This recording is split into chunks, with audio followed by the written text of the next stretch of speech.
There was a plan all along.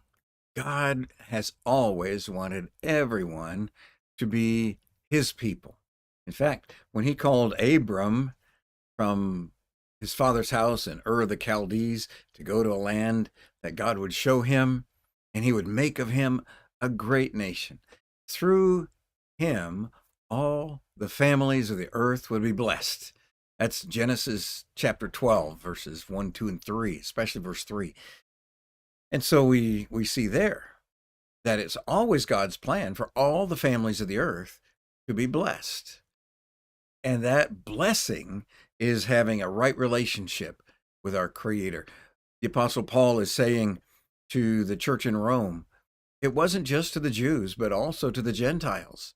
And then he goes back to Hosea and Isaiah, hundreds and hundreds of years before Christ was born. And we'll look at Hosea this morning. He says, I will call those who were not my people, and her who was not beloved, beloved. And it shall be that in the place where it was said to them, you are not my people, there they shall be called sons of the living God. That is an awesome relationship that is available to Jews and to Gentiles. He's made the case very clear from the beginning of this letter that Jews who have the law have broken the law. They need a Savior. Gentiles who did not have the law of Moses, but were law unto themselves, have broken the law, even their own laws, and they need a Savior. Everyone has fallen short of the glory of God, and everyone needs a Savior. Everyone needs that restored relationship. The word religion comes from the words religament, rebinding.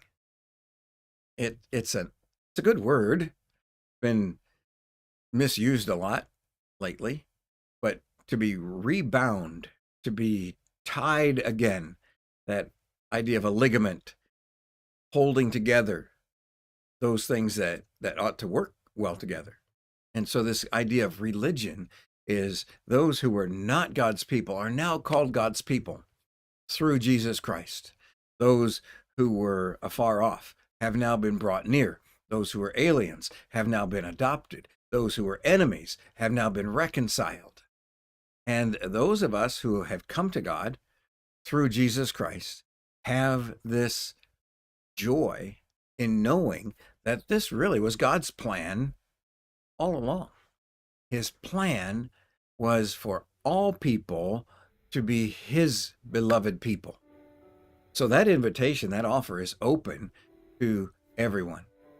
And as we work through the middle of the week here in Fremont, we're glad that there wasn't any more damage from the tornadoes yesterday in Angola and Fremont than what we saw. We're very grateful for that, but it sure got our attention.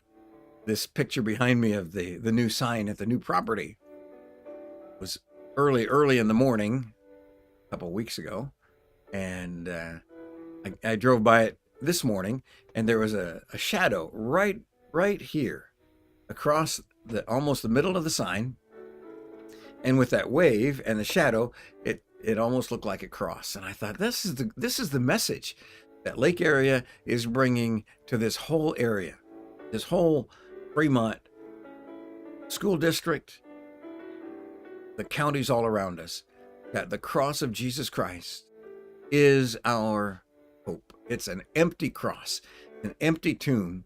And by what Christ did there, he has purchased for God people from every tribe and tongue and family and nation for God's own possession, that we can be God's own people. So move through your day today, knowing that he was motivated by his love for you to search and rescue you and to pay for your redemption, that we can be restored, religamented back into a right relationship with our Creator, because he loves you, and he loves your neighbor, and he loves your enemy, he loves your friends, he loves your family. Let's allow God to love everybody in our space through us. And remember that we love you too.